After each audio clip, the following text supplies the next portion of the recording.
Hare Hare, Hare Rama, Hare Rama, Rama Rama, Hare Hare.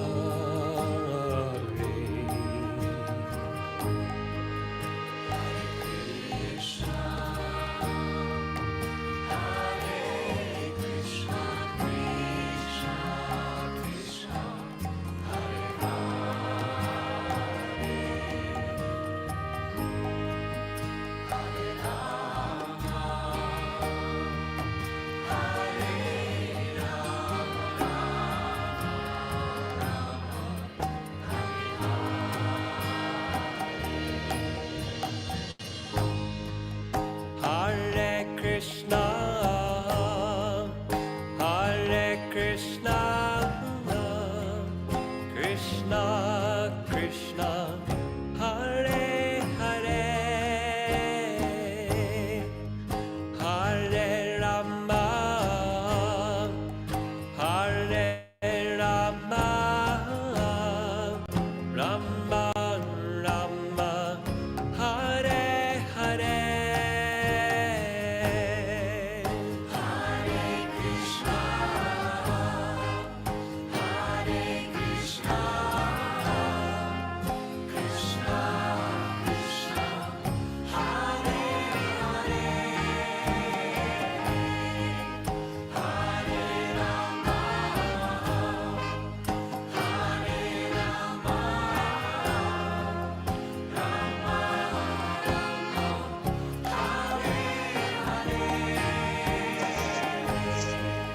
Hare Krishna, Hare Krishna, Krishna Krishna, Hare Hare,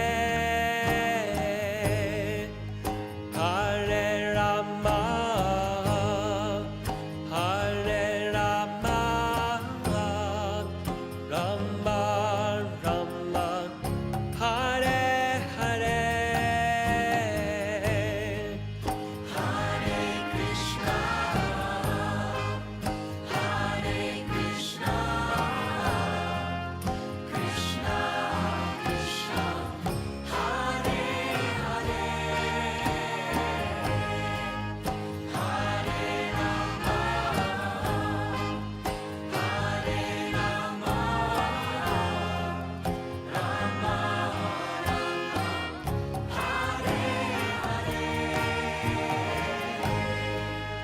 Hare Krishna, Hare Krishna, Krishna Krishna, Hare Hare, Hare Rama, Hare Rama, Rama Rama. Hare Krishna, do you hear me? Hare Krishna, yes, I hear you. Hare Krishna. Okay. I don't know in Vrsabha Prabhu. I cannot see his share screen. Vrsabha Prabhu, are you here? Hare Krishna Prabhu, yes. Were you not able to hear the Mahamantra? No, I wasn't. Oh, I'm I got playing this Mahamantra share from screen last start. 12 minutes. I thought maybe, I don't know why it's not being, just a minute, Anyway. like, let me just give me a try. Sorry, just 30. Is this coming now? Sure. I can No? hear your voice. No. Oh, no. I can... Mahamantra. So don't know. Oh, no, Mahamantra. Okay, we can chant. We can chant together. No, I was thinking like, why this Mahamantra is not coming? I don't know. Just give me a second, Prabhu. Just 30 seconds. Just see, is that coming? Yeah. It's coming. Oh, so something gone wrong somewhere. Maybe I didn't put the sound. Something. Sorry, Prabhu. I was just trying to wait for. I thought like let me close, and then I thought. So Hare Krishna, dear devotees. Please accept my humble obeisances. All glories to Srila Prabhupada. All glories to Guru Maharaj, and all assembled devotees. all glories to assembled devotees. And Yes, devotees in general. and devotees in general as well. Hare So, Krishna, dear Hare devotees, Krishna, Vrsabha please Prabhu. apologize me for my I'm actually on a fair, a book fair here in Zagreb, so I'm Wow. outside. Do you hear me well? Yes, yes. So I'm trying to kind of using my time now to take a pause and to present to you something that I'm really inspired, something that I'm really kind of looking forward to in my practice, and I'm sure that many of you guys are already like masters in it. So I'm looking forward to get your inputs and your realizations as well, and corrections as well, because you know, having misunderstanding the philosophy, it's worse than not knowing it whatsoever. So can we start? Yes, yes. So I also welcome Prabhu. Hare Krishna, Vrsabha Prabhu. All glories to Srila Prabhupada, all glories to Guru Maharaj, and all glories to you. And if I'm not wrong, today our topic, Prabhu is going to cover danger of sense gratification from Bhagavad Gita verse 2.55. Prabhu, you would like me to share the screen, or you are planning how you want me to Yeah, run? if you want, yeah, if it's easier to like maybe Yeah. share the screen.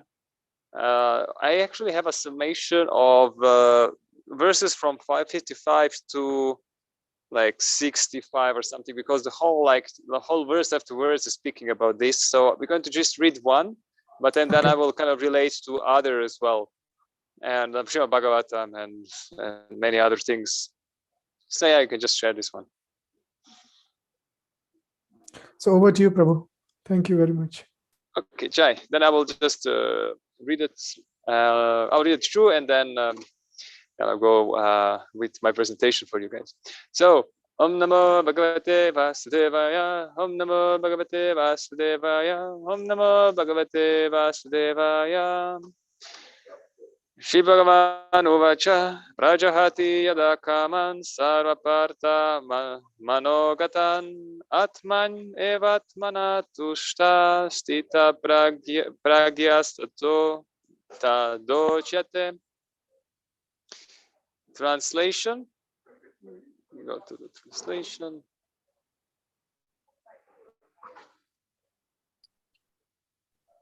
Vrindavan Prabhuji, translation. Thank you. The Supreme Personality of Godhead said, "O Partha, when a man gives up all varieties of desire for sense gratification, which arises from mental concoction, and when his mind, thus purified, finds satisfaction in the self alone, then he is said to be in the pure transcendental consciousness." Purport by His Divine Grace, A.C. Bhaktivedanta Swami Srila Prabhupada. The Bhagavatam affirms that any person who is fully Krishna conscious or devotional service of the Lord has all the good qualities of the great sages, whereas a person who is not so transcendently situated has no good qualities. Because he is sure to be taking refuge of his own mental concoctions. Consequently, it is rightly said herein that one has to give up all kinds of sense desire manufactured by mental concoction. Artificially, such sense desire cannot be stopped. But if one is engaged in Krishna consciousness, then automatically sense desire subdues without extraneous efforts. Therefore, one has to engage himself in Krishna consciousness without hesitation, for the devotional service will instantly help one onto the platform on transcendental consciousness. The highly developed soul always remains satisfied in himself by realizing himself as the eternal servant of the Supreme Lord. Such a transcendently situated person has no sense desires resulting from petty materialism.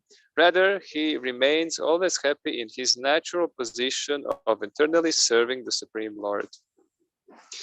Once more, just the translation. The Supreme Personality of Godhead said, "O Partha, when a man gives up all realities of desire for sense gratification, which arises from mental concoction, and when his mind, thus purified, finds satisfaction in the self alone, then he is said to be in pure transcendental consciousness." Om Jnana Timirandasya Ganajana Shalakaya Chakshu Militam Yana Tasma Shri Guruve Namaha Shri Chaitanya Namo Bhishtam Sapitamena Bhutale Swayam Rupam Kadamaya Padanti Swapadantikam He Krishna Karuna Sindhu Dinabhanu Jagatpate Gopusha Gopika Kanta Radha Kanta Namastute Tam Taganchana Gaurangi Radha Vindavaneshwari Vrishabhanu Sutta Devi Pranamami Hari Priye Panchakalpatarubhascha Kripasidhuvyavacha Paditana Pavanibo Vaishnavevo Namaha Nama Om Vishnupada Krishna Prishta Bhutale Srimate Chandramali Swami Tinamine Nama Om Vishnupadaya Krishna Prishta Bhutale Srimate Bhaktivedanta Swami Tinamine Namaste Saraswati Deve Gauravani Pracharine Nirvishesha Shunyavadi Pashate Shatarine Jai Shri Krishna Chaitanya Prabhu Nityananda Shri Advaita Kadadar Shri Vasati Gaura Bhaktivrinda Hare Krishna, Krishna Krishna, Hare Hare, Hare Rama, Rama Rama, Hare Hare, Hare Krishna, Krishna Krishna, Hare Hare, Hare Rama, Rama Rama, Hare Hare, Hare Krishna, Krishna Krishna, Hare Hare, Hare Rama, Rama Rama, Hare Hare. Hari Om Tat Sat. Dear devotees, so one thing that I really like about Bhagavad Gita, about this devotional service, about Krishna consciousness, which is like everlastingly important for the human society. Doesn't matter what kind of religion practices there is, because if we actually compare Quran or Bible or any other scripture, religious scriptures, highly elevated, kind of a pious thing, morality, philanthropy, the one thing that they are all missing is the first point of Bhagavad Gita. And it is that you are not this body. You are a soul. So it's like, Haribol? Yeah, okay. So this is like one of the most profound, most important aspects, because otherwise what will happen, this happens that, we start to be so religious. Look at me, I'm a religious person, I'm a Christian, I'm a Muslim, I'm a Hindu. It's all bodily platform. It's all bodily platform. Doesn't have anything to do with the soul. And in such a way, when we are kind of putting additional kind of additional names to our bodies, and then kind of thinking that you are so spiritual. Now I'm going like here in Interliber. I'm going to the fair, going through these books, and there are many books telling we are so spiritual. This is book about spirituality, and I am doubting that they are starting with the sentence that you are not this body, you are a soul. Otherwise, what are you actually presenting? Probably nothing much, or some mysticism, whatever. But so what is important for us as spiritualists, as the persons who are actually trying to end up this life of what is the real problem in life? It is the birth, death, old age, and disease. And the problem is identification with this body and identification of these miseries of the body, of the mind, of the senses. And how do we actually going out of it? We are going through practicing Krishna consciousness. But my dear devotees, we have to be really, really careful, because just because we are practicing Krishna consciousness doesn't mean that we are spiritual. Even though Bhagavad Gita, the first point Krishna is telling to Arjuna, Arjuna, you're not this body, you're lamenting what is not worthy of lament. We are still maybe far from being spiritual. So I'm telling this more like to myself, because many of you guys, and when I see you, I kind of feel already uplifted, and I really inspired by the way how you're practicing your devotional life. And now I'm going to just try to kind of present one big problem that is the biggest obstacle in our devotional practice. The biggest obstacle that will turn our spiritual practice into the religion. Our spiritual practice will be turned into religion. And this is called sense gratification. Then our spiritual practice are not going to be spiritual. It will be actually just piety, just way of satisfying our senses in more profound way, getting the results and building up good credits. probably ending up, as Srila Prabhupada said, that most of my disciples are going to end up in heaven, which is not such a big and welcome thing for a Vaishnava, because there is even more possibility for sense gratification, which is exactly what is putting us on the bodily platform. So let's see how this actually happens. And this is verse like a beautifully like summarizing it, and every verse from 55 up to, let me see, up to, from Bhagavad Gita chapters 2 from 55 up to the end of this chapter. So for 20, I think 15, 16, 17 verses, each of these verses is telling us the danger of sense gratification, how is it influencing our mind, and how is it influencing our intelligence. So let's go into this journey. The senses, one of the first thing about sense gratification, that sense gratification is a misunderstanding. This is a misconception, just like the theory of Darwin, or Big Bang. It's a misconception. It's something like a theoretically sounds possible. We maybe have something that relates to it, some proofs of it, but it's not actually a fact. Also, our sense gratification, which is gross sense gratification and subtle, they're all speculation of the mind. And the mind is enjoying it very much. Mind is enjoying it very, very much.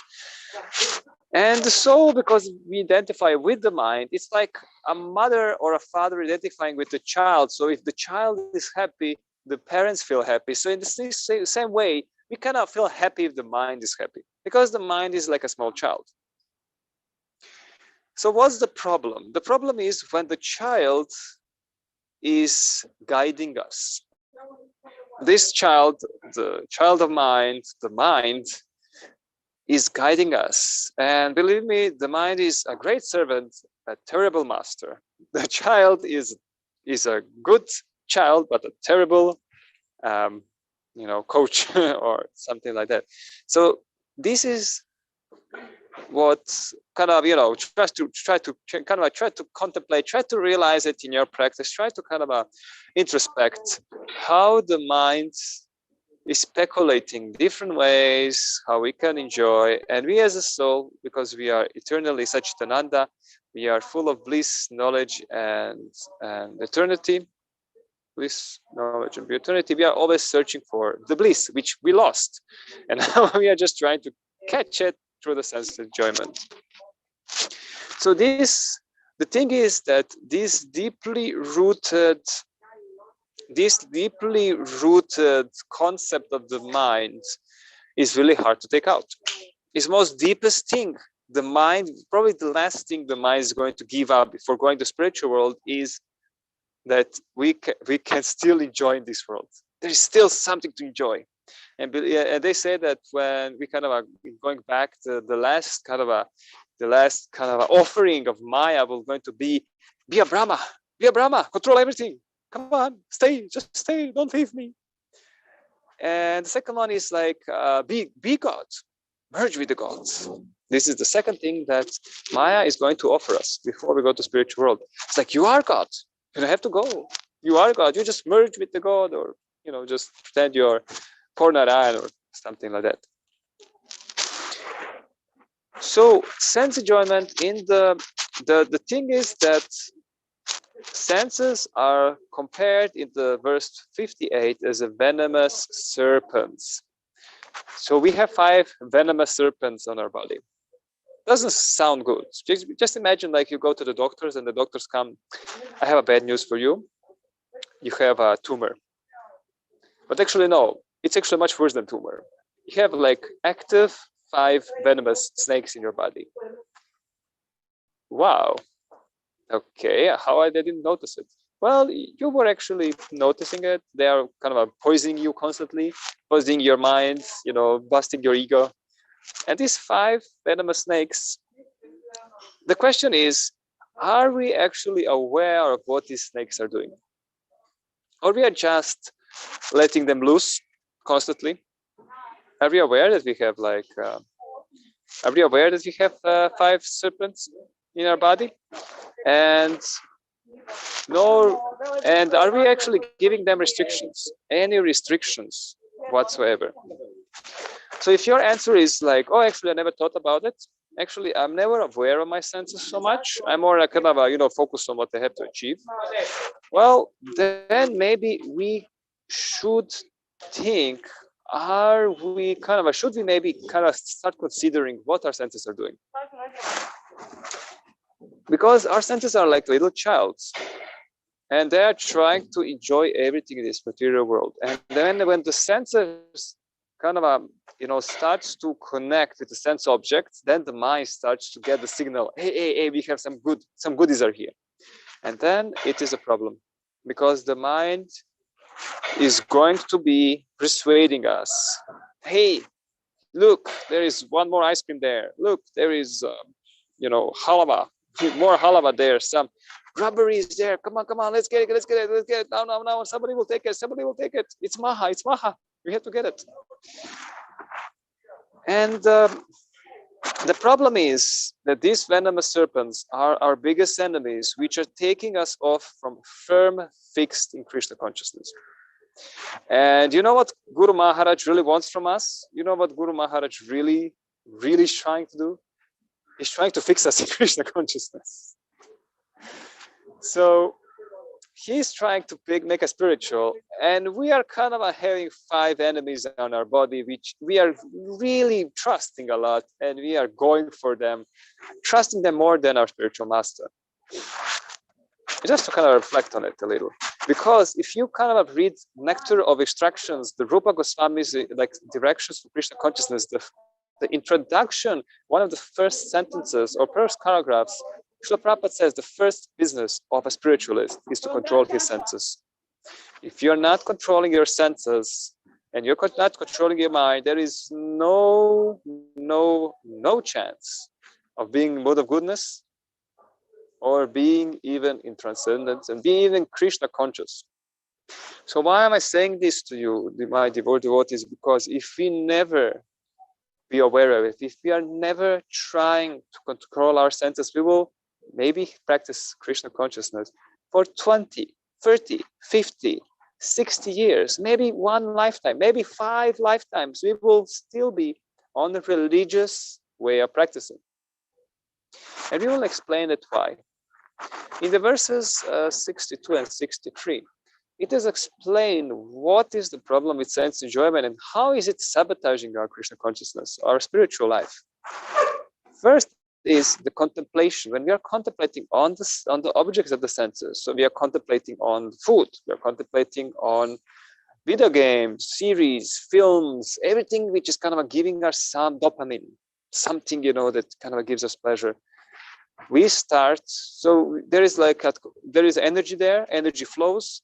We start to get attached to it. After we get attached to it, lust develops. Because why?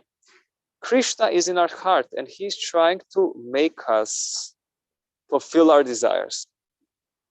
He's trying to fulfill our desires. That's why he develops lust in us. Because, okay, I see you have this attachment. Okay, go for it. Let me intensify your attachment so that you actually go for it, not like, just be a distant. You have attachment to this. It is unnatural, and you're doing analytic for it. So let me kind of boost you to go for it. And lust develops. And so we're kind of trying to satisfy this lust, which is like fire, which is kind of an all-devouring enemy of the soul. And then we are kind of getting into this sense gratification. And when we are not managing to satisfy our lust because somebody stopped us, or because we just cannot get enough, I can get no satisfaction, right? So you make a song about it. Then what happens? Anger hits us. Anger. And I have all seminar about the anger as well. And again, Maharaj is also having the same 2 days ago speaking about anger. Anger develops. From anger puts us, because anger comes because our passion to satisfy our senses are contaminated by the misconception that we should enjoy. This is called ignorance. This is called tamas, or ignorance. So that's why, because there is like a concept of oh no, okay, maybe I shouldn't enjoy this. Maybe this is not for my enjoyment. No, we have a thing that we should enjoy this. That's why we become angry. When we become angry, then this illusion that everybody else's problem, it is not our problem, everybody around us is a nuisance, is an enemy of us. We start to forget. The memory gets lost. Then we start to forget that all the good things that somebody did for us, all the amazing things in life we should be grateful for. We just to start losing things in our memories. And then intelligence is lost. So interestingly, it's like, what is this? So what is the difference between the memory and intelligence? What is the difference? Well, intelligence is active memory. Think it as active memory. So it's like a firewall. Intelligence is like a firewall. He's trying to tell you, look, don't do this, don't do that, do this. And this firewall cannot function if he doesn't have like a list of things he has to take care of. So this is called intelligence. And when intelligence is lost, it is much more probable we are going to go to more sense gratification, which is the enemy of our spiritual life. So, okay, so what is then the solution?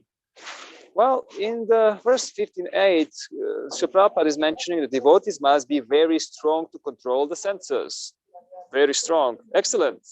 So how are we going to become very strong in controlling our senses?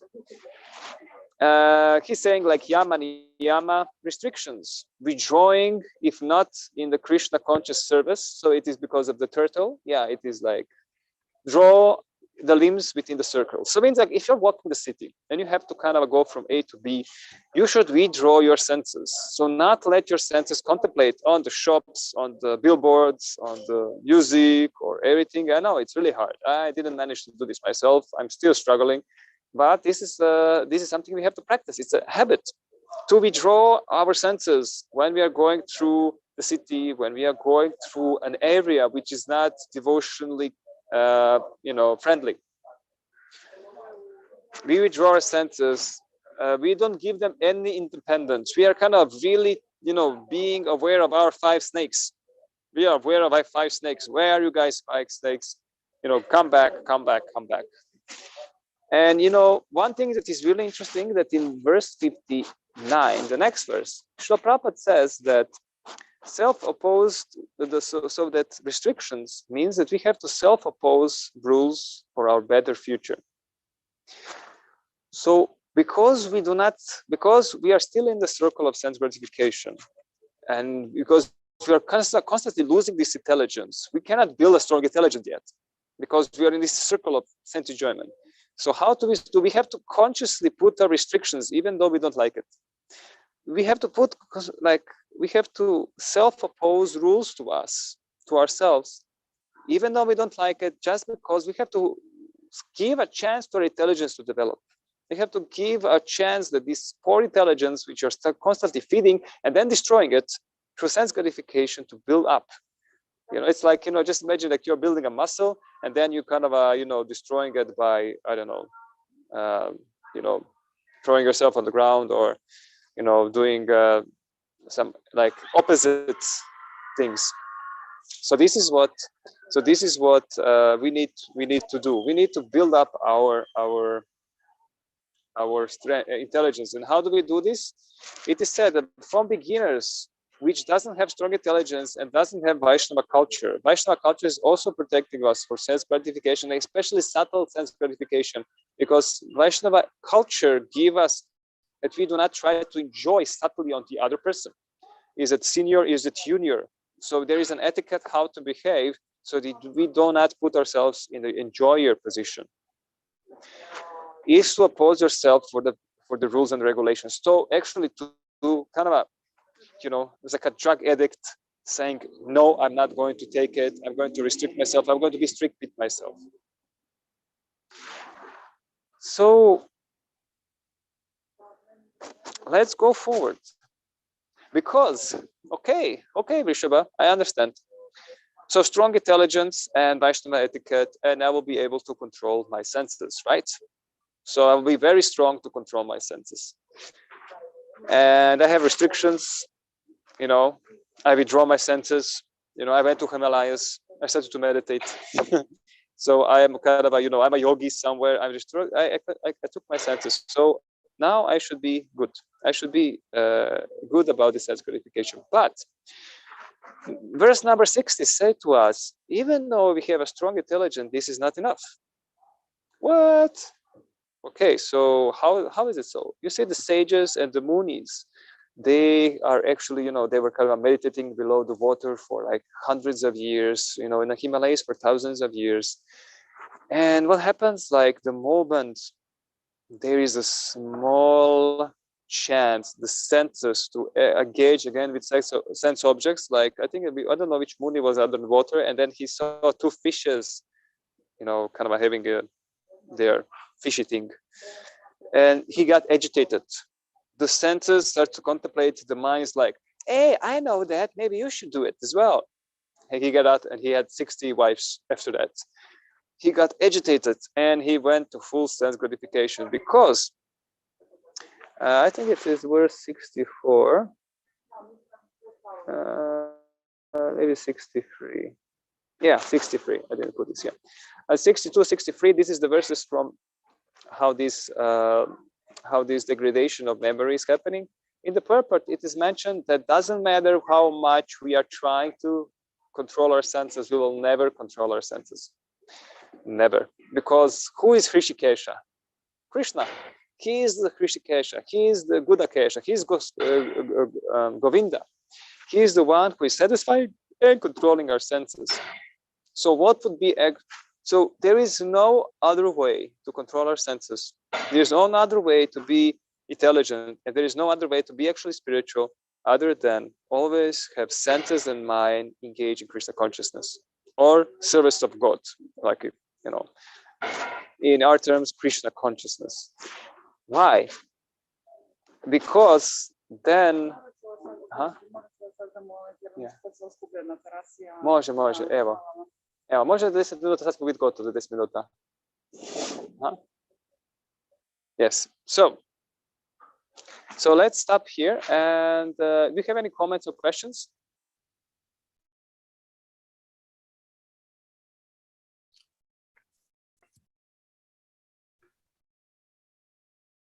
So thank you, Prabhu. Thank you very much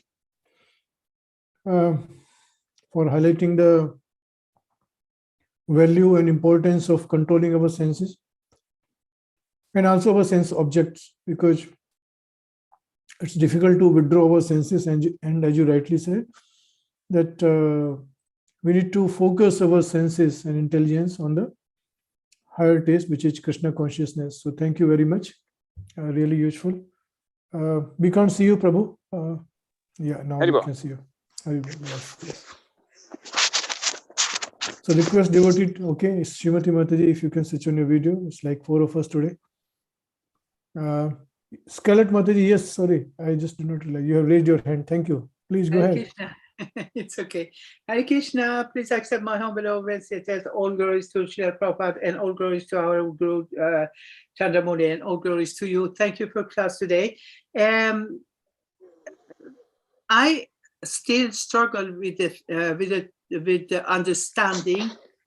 When I read all the time, Krishna says himself in the Bhagavad Gita, I am that who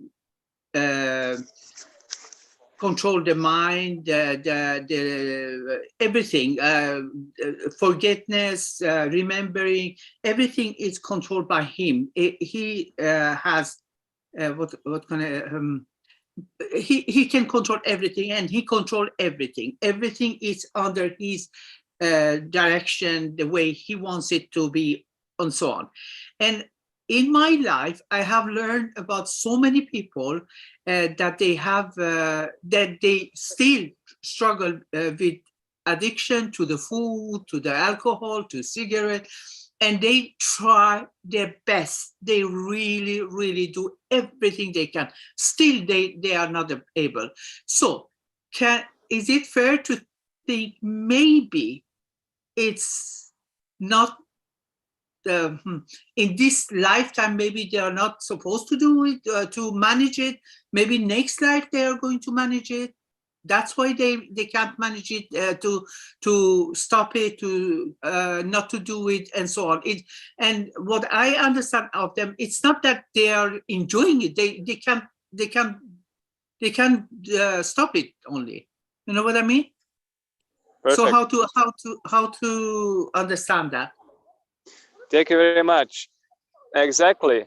You know, the Brahma was when he in third canto, when he kind of sprouted from the lotus, he was kind of searching around. He couldn't understand what's happening, and then he heard, like, you know, do tapas, do the prayers, and then he started amazing kind of prayers to the Lord. And one of the prayers that he said, which was interesting, he said, like, he was mentioning, and the Lord actually confirmed that afterwards, saying, Lord Brahma, all your austerities, all your abilities, or your sadhana, which is, Brahma has a really big sadhana, it is my mercy only. And the way that you express yourself is my mercy as well. And the mercy to see me is my mercy. And actually, even the way how you created later the universe was also my mercy. So actually, there is nothing that is not mercy of the Lord. Nothing. And in this sense as well, because we said we kind of stopped in the one point, and I stopped it just to see if this question will arise. So thank you very much for this. It is, yeah, we always have to have senses in Krishna consciousness, but how do we do that? Because we cannot do this by ourselves. We cannot do this by ourselves. We can do only if we get the mercy of the Lord. So we cannot be Krishna conscious if we don't get the mercy of the Lord. We cannot have a good sadhana if we don't get the mercy of the Lord. If we have a good sadhana, it's only a mercy of the Lord. It's not because we are super cool and are so advanced. We are nothing. We are like really fallen. We are just kind of drowning in the material world. So there is a mercy of the Lord, and it is mentioned in, let me see which verse in Bhagavad Gita, but you kind of are going through it. The first time it is mentioned, yes, it's 64. 64. It is mentioned that that we are not attached to any other of sense activities. So when you kind of see some of these really advanced devotees, that, you know, they are not attached to their sense enjoyments. If you see acting or not acting under Krishna direction, so you know, when to act or not to act, and act under the Krishna direction, it is all mercy of the Lord that they manage to invoke. This is what we are trying to do. We are just a compilation of mercy. We're just kind of really a bucket of mercy, and we are trying to fill our bucket as much as possible with mercy. And one of the great ways of getting mercy is actually to be a channel of mercy, giving mercy to others. And this is what means Krishna consciousness. This is what means, because we are spiritual movement. We are not religion, sitting duck religion. We are spiritual movement. We are moving it. We are getting the mercy, giving the mercy, and we are keeping the mercy, you know. And because of this flow of mercy, we kind of manage to also fill our buckets and buckets of many other people. That's why we are here. We are kind of giving books away. We are trying to give them some mercy because they saw a Vaishnava, they get a little mercy. They say hi to Vaishnava, they get a little mercy. And they're building up this cloud of mercy until Krishna says, okay, now it's ready to fall. And then this rain cloud of mercy starts to fall on them, and they become like, you know, awakened souls. They're like, you know what, I want God now in my life. I want something like, oh, look, wow, what are you, Hare Krishnas? Wow, this is so amazing. Look, books, oh my God. And they buy Bhagavad Gita because of the mercy. So the question is how to get the mercy. So, you know, I don't know if your friends that you said they are kind of having a problem with food eating and alcohol and this, are they trying to get the mercy? Charlotte, are they trying to get the mercy? Are they, you know, doing any spiritual activities?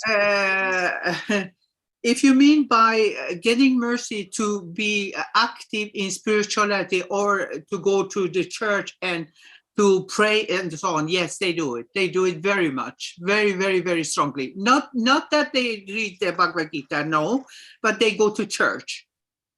And they are very, very active try, they pray, they read Bible and so on. Yes, but still they are not yet reading Bhagavad Gita or chanting. No, they don't do it. You But they can go you to can then church. you can maybe advise them. Oh well, maybe Chaitanya Mahaprabhu is really merciful. Maybe he can give you more mercy. Because maybe the institution they are going through, maybe it's not so mercy flowing. Doesn't flow so much mercy there. So yeah, just tell them, oh, why don't you try here and maybe get some mercy for spiritual mercy? Because in the end, there is no Christian soul, there is no Hare Krishna soul. You know, guys, we are just trying to go to God, go home back to Godhead and purify ourselves. So if you can explain them, you know, try Chaitanya Mahaprabhu. He's really merciful. He really gives a mercy to everyone. Yeah, maybe they will get the mercy to be self-controlled.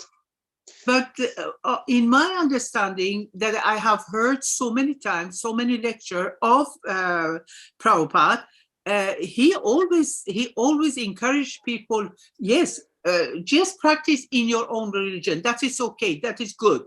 At least you practice in your religion. He always say that. So it seems I understand it as it's okay as long as you practice in your religion and say the name of the Lord in your way, in your religion. That is also okay. So you know what I mean? Then it's not the same, right? Well, it depends of you know how much. I mean, this is like now tricky thing because in a sense I also kind of encourage people to kind of go to church to pray and you know to read Bible. The thing is that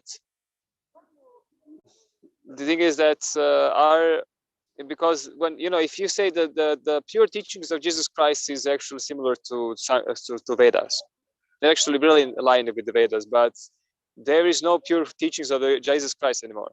That's why you have like Mormon church, you have Advents, you have this church, that church, you have like you know more churches than you know the whole sampradayas of you know of But Hindu. isn't it? It's the same. Yeah. It's the same in Hindu. In Hindu, there is so many line of different things. Still, it's Lord Krishna, the first, the highest one. But still, there are so many lines. There are people in India that or people in the world, they are worshiping only Shiva. There are people who they are worshiping only Brahma, and so on and so on. So it's the same thing there, right? Isn't it the same? It's like more. I think it's more in this relation would be if you have like different sampradayas of understanding Chaitanya Mahaprabhu's you know message or different sampradayas of you know now you have even it's actually you can see now even like the teachings of Srila Prabhupada you have like different you have Ritviks, you have liberals, you have conservatives, you know. So actually, this is like more like a lines of how to understand Srila Prabhupada's, let's say, for instance, Srila Prabhupada's teachings. You know, is it Sankirtan and book distribution like the best way of preaching or not? Or is it we should take it out and just do rich preaching? You know, this is all different ways of how we kind of approach trying to understand Srila Prabhupada and try to please Srila Prabhupada. So yeah, I think that you will also see with time different branches of ISKCON branching out. I hope not outside ISKCON, but lines of preachers, because you will see lots of results of our way of practicing Krishna consciousness. The point is that we have to kind of get into the socket of mercy. We have to plug ourselves in socket of mercy, and we have to be sure this mercy has electricity inside. This mercy plug has mercy inside. That I understand, but what I meant is you say that they have to get the mercy, and I hear from the old lecture that just that they go to the church and they say the name of the Lord, they say Lord Jesus Christ, and I even heard read in Prabhupada's purport that Jesus Christ, Son of God. So even he called him Son of God in his purport in Bhagavad Gita and so on. So I mean, it seems that just that they go to the church and pray and say the name of Lord Jesus Christ, it's kind of the practicing. But then what of today, what I understand, it's better to come in Krishna consciousness instead, so that to get the real mercy, because there is no real mercy. Okay, that your practice. There is, yeah, I would not go too much into this topic because I'm not qualified to speak about this topic too much. Now, as I'm doing Sankirtan, I do kind of see few things I can share, but not as a conclusion to this, not as a tattva or conclusion to this saying. I'm sure that maybe senior devotees, they are actually much more qualified. It is really tricky to speak about getting the mercy and mercy, spiritual mercy. We're speaking about spiritual mercy in the practices that they don't have four regulative principles, in something that is more on sentimental level than on knowledge.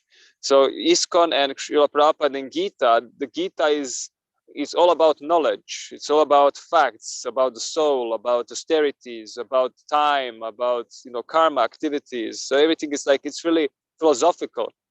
So as Srila Prabhupada said, if you have a religion without philosophy, it's a sentiment. And then you can be like all sentimental that you feel love, and there is actually happening the same in ISKCON. You have like lots of sentimentalists. I feel love of God, love of Krishna, but I kind of offer him once. I kind of change his clothes once a week because my Krishna wants that, like that, and and he doesn't like follow any rules and regulations because they are already they're already so elevated. They are already in Raganuga, which is like far from even being a sadhaka, even being like following the sadhana. They stop chanting because they already have a relationship with Krishna. So I mean, it's just kind of it's really easy. The mind can trick us. It's really easy to be it's really easy to be sentimental and really easy to think that we are spiritual, otherwise, even though we are really not spiritual whatsoever. So I would just stop here and say that good luck. Try more. I don't know. Try more. Go to church. Try more sincerely, and this is I don't know. Okay, thank you. Really, please maybe ask Guru Maharaj one point. I would like to also hear the answer. I will. Thank you. But let me share one more thing, if it's possible, just to conclude this topic. So we get the mercy by praying to Krishna, as Mother said, that Krishna is Hrishikesh, Gudakesh. He is actually the controller of the mind and the senses. But if we do not ask him to control him, if we do not tell them, Krishna, my senses are polluted, please help me, he's not going to do anything about it, because we still have a free will, because subtly we still want to enjoy them. So this is like a good option to think and pray to Krishna. Krishna, you are Hrishikesh, you are Gudakesh, you are Achyuta, you are always reciprocating with your devotee. Please, purify my senses. Please take me out of this sense gratification. Let me be fully engaged in your service. And this is the trick. This is the big trick. If you really want to, evaluate your Krishna consciousness, try to evaluate how much time how much time in a day you are consciously doing something for Krishna. And that's why japa period is a period where you're doing nothing else but consciously doing something for Krishna. And then we have to expand this time so that we are then reading, consciously doing something for Krishna. Then we are cooking, offering, and taking prasad, which you are doing just to satisfy Krishna. Then we go to work, and we are doing this always in consciousness. We are just doing this for Krishna, constantly, never getting this out of our minds. Then we are going back home, and we are thinking how we can do service for Krishna, how we can do service for Guru, how we can do service how to simplify our life, and you will see it. Then you will have so much motivation to simplify your life, not to complicate. And in this way, constantly thinking how to do whatever we have to do, and whatever we have and whatever we would like to do, how to engage it in Krishna consciousness and be constantly absorbed in service of Krishna, absorbed in service of Krishna. I'm in a brahmachari ashram.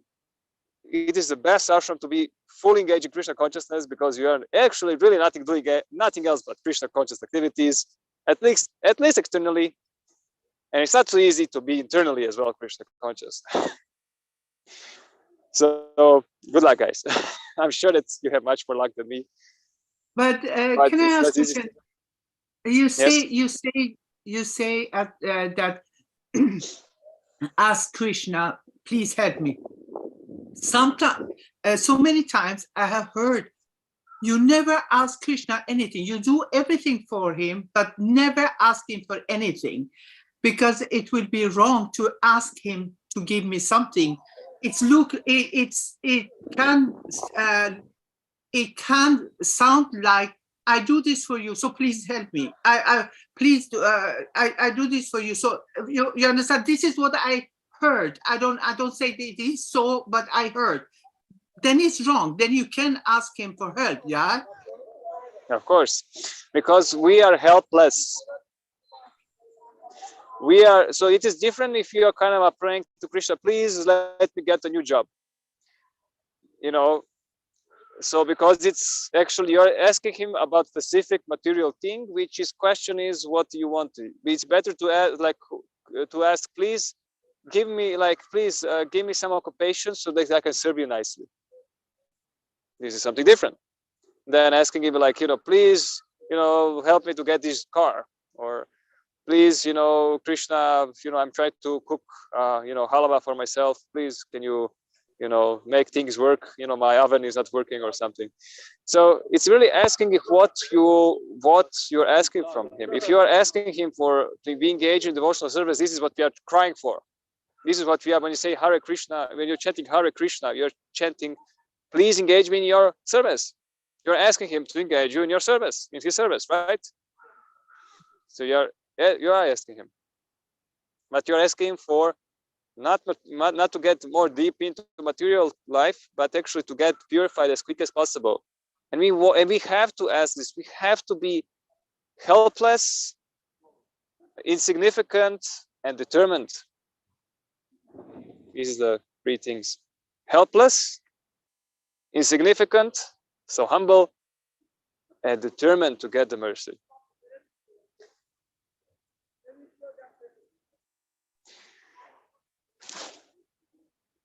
And just to finalize everything, when we are firmly fixed in devotional service, thinking about how to serve Krishna constantly, then what will happen? It will not happen like in my case, that always thinking, when is the prasadam? Literally, after eating something, after half an hour or 1 hour, I'm thinking, when is the next prasadam? And then I understand, oh, I'm not fully Krishna engaged now because I'm thinking of prasadam. So I have to be fully engaged. Let me kind of go out and get out of my comfort zone, so I can be at least forget my sense gratification and try to serve Krishna. It doesn't matter if I manage to give 5 books in 4 hours. Doesn't matter. I'm kind of engaging myself in the fire of devotion, and Krishna is going to reciprocate with me, and it's purifying me as well. What will happen? You will have well-established, steady intelligence. In one verse, Krishna says steady intelligence. In the second verse, after a few verses, he said well-established, steady intelligence, which is not getting reduced because we are not sense enjoying. So there is no reduction of intelligence. And what happens when we have well-established intelligence? The mind is controlled, and when the mind is controlled, the mind is peaceful.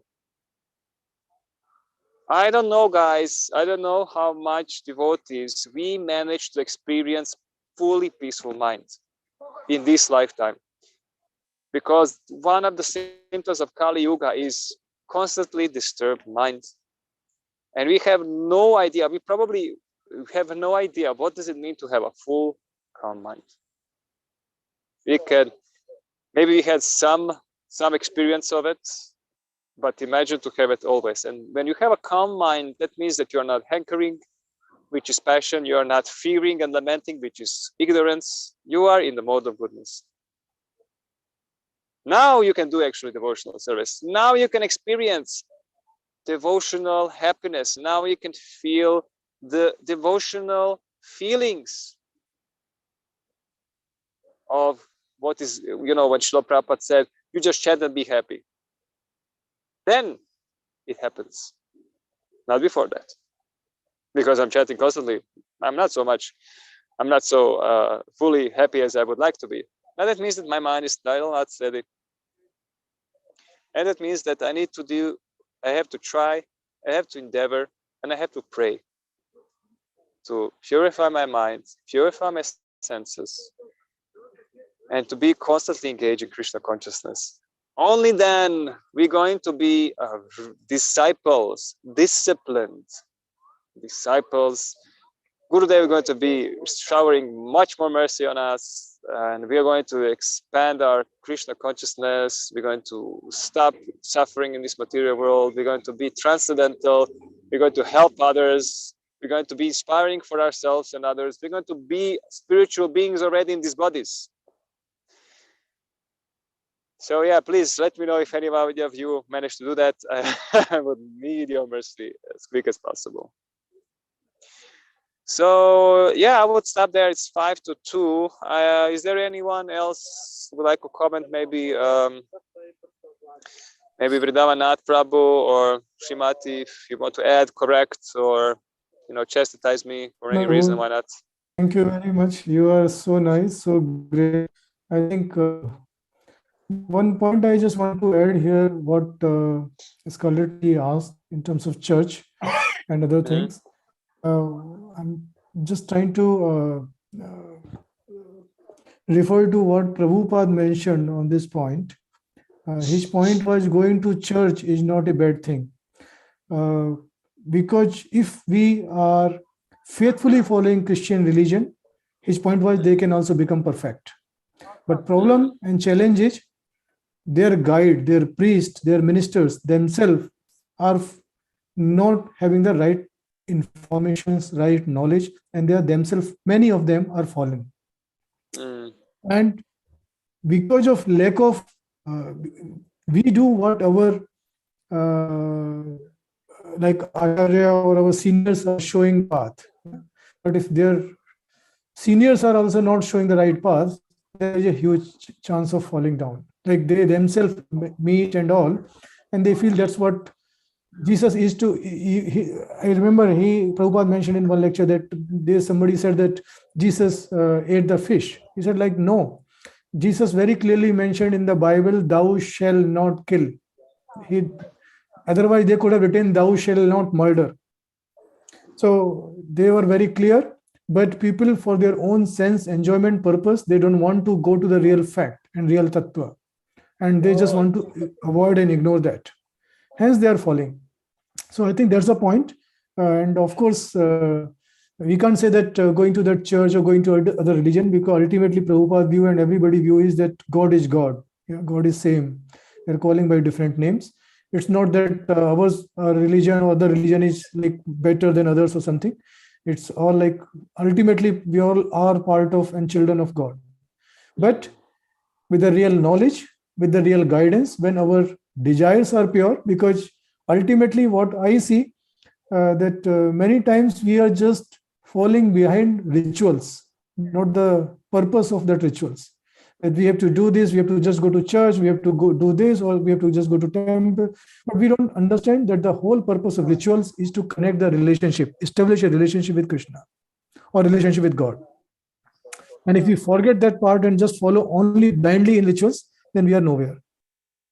I think that's what, sorry Prabhu, but I thought like... yes, perfect. Thank you very much for adding. It's really tricky topic. And the fact is that people think they're kind of a mind speculating what spirituality is. And it's a problem in ISKCON, it's a problem in other religions, and it is really rarely when when you have like really pure teachings of, let's say, Jesus Christ, and that they are really following. So it's really, really tricky. And also, I think to your point, like what you absolutely rightly mentioned, Prabhu, that to Mataji questions in terms of asking from Lord, because yes, if we are asking Lord for our own sense gratifications related things, then it's not required, because He ultimately giver of everything, and He knows what's lacking. And like if we are in full shelter and full surrender to Krishna, He will manage everything whatever required for us. It's mentioned very clearly in 9:27 Bhagavad Gita. But if the whole purpose of our life and existence is to serve Lord, and for that purpose, whatever we are asking, that because as you rightly said, we are fully fallen and He's Patit Pavan, and He only, like when we are taking that shelter and asking that I am very fallen. In fact, Gauranga Mahaprabhu also shown that path to us, that He mentioned He's not fallen, but He just shown to us as a Kali Yuga people that we are fallen, but we take your shelter. You please show the right path. What is the right path? You give us the directions, wisdom, so we can satisfy you. We can keep you happy. That's the whole purpose of life. So asking for any spiritual things and to connect with Krishna is our purpose of life, and we have to ask, and we should, and we must. But asking for our material things, it's very ideal thing to say that yes, we cannot, like, because we are in that journey, in my view.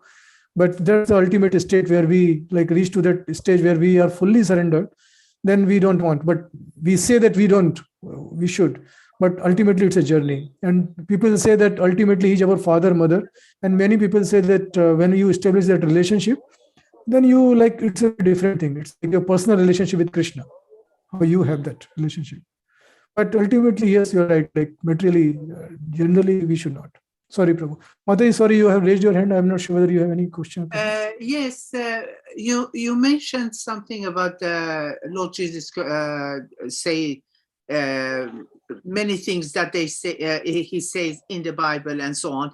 I remember I have read two things that when I start learning about Krishna consciousness and reading Bhagavad Gita, there's two things I still wonder. There are so many things in Bible. It's look like it has been taking from the Shastras, everything from Shastras, taking there, and there is that. The other things is there's two places that one of the place is Jesus Christ didn't like the people has statue to worship and so on. And He went and get very angry and break them down and say, no, thou shalt never worship the statue and so on as a name, as a god. And the other one was that once in some wedding, there was a father that was very sad. Oh, the wine has taken through. Has been. I don't have wine to give to my guests of my daughter's wedding.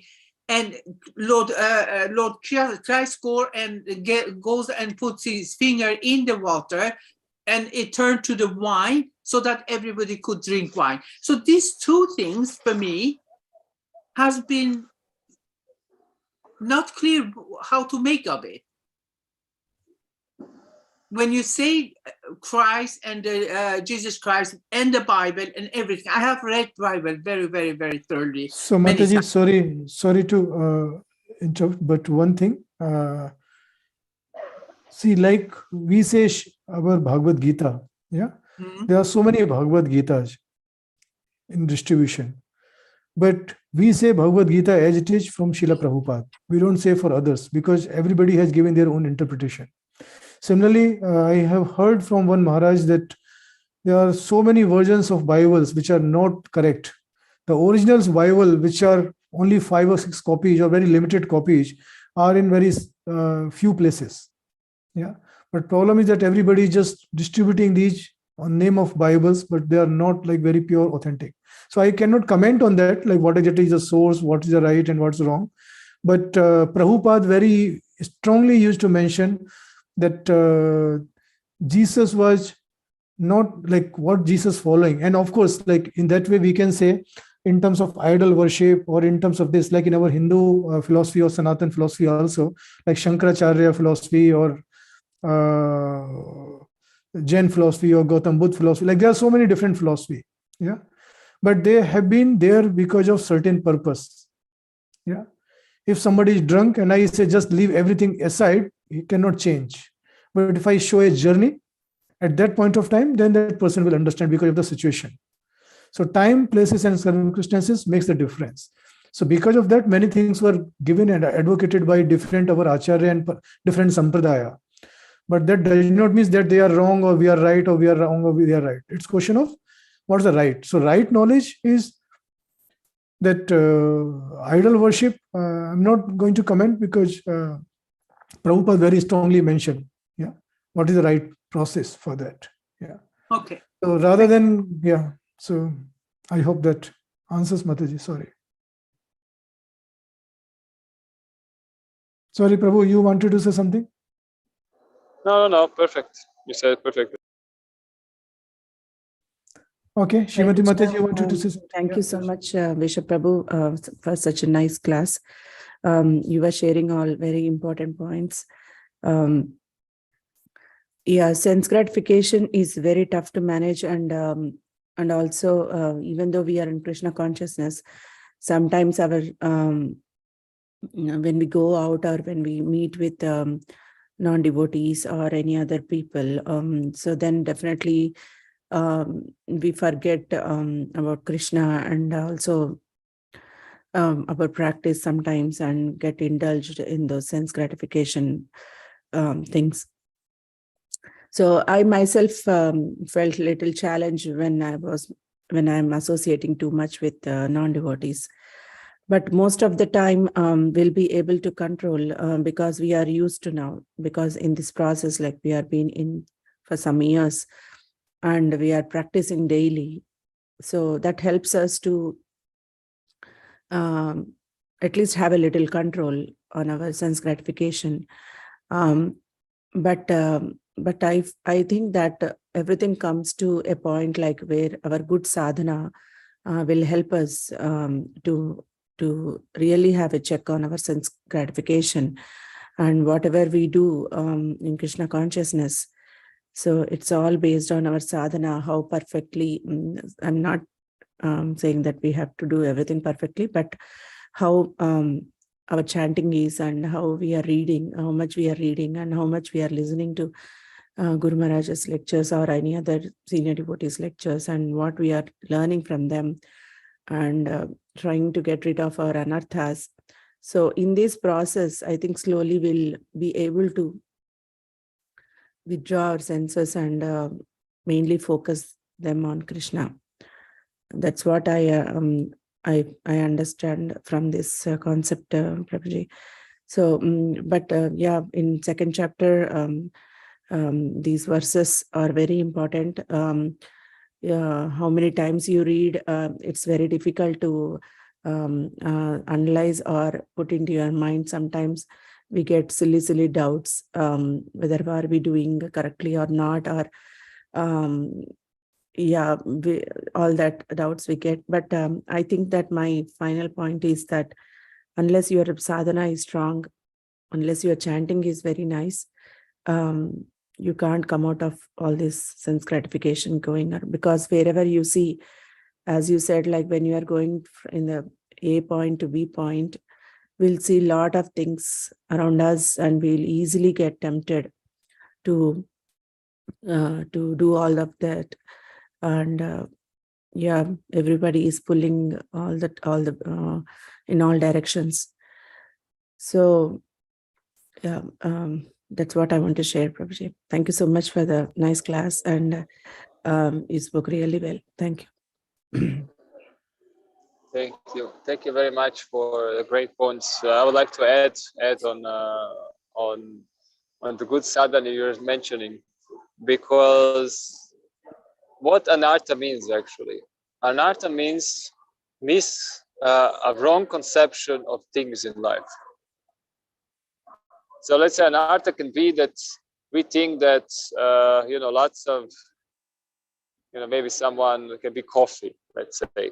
So it's intoxicant, and let's say devotees are not usually taking it. So anartha can be thinking that coffee is valuable to us. It has some value and it's good. It can be even deeper anartha if you think it's still okay. Maybe it's okay. We are devotees. I'm chanting my rounds. So if I take some coffee, so it is anartha.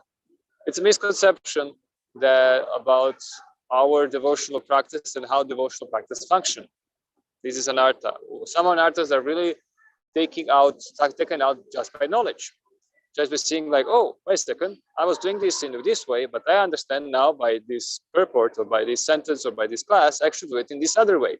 So you're reducing your anarthas, you're reducing your misconceptions of how you should treat this world, how you should treat yourself, how you should treat others. And when you are kind of going around the city and contemplating about things, we are actually developing additional anarthas that maybe some of them we got rid of. And now we go back to the streets and then we, think, maybe I can, I was enjoying this thing. Let me try it again. I don't have a need for it, but maybe I can still enjoy it. Maybe like for good old sakes, because the mind is always attached to these things, always. And really interesting what Bhishmadev, the like brahmachari, Naishtika brahmachari, the most famous brahmachari, he said like, he is not sure would he be able to restrain himself from sense enjoyment if a young woman would be next to him. He's a Bhishmadev. So I'm anyway, so sorry. I must go. I'm so sorry. Yeah. Please forgive me, but I have I have something very important. I have to go. I'm so Sure, sorry. Bye bye. No problem. Bye bye. Anyway, I think they're also having something here. So anyway, devotees, thank you very much, and hope to listen Thank you to very you much.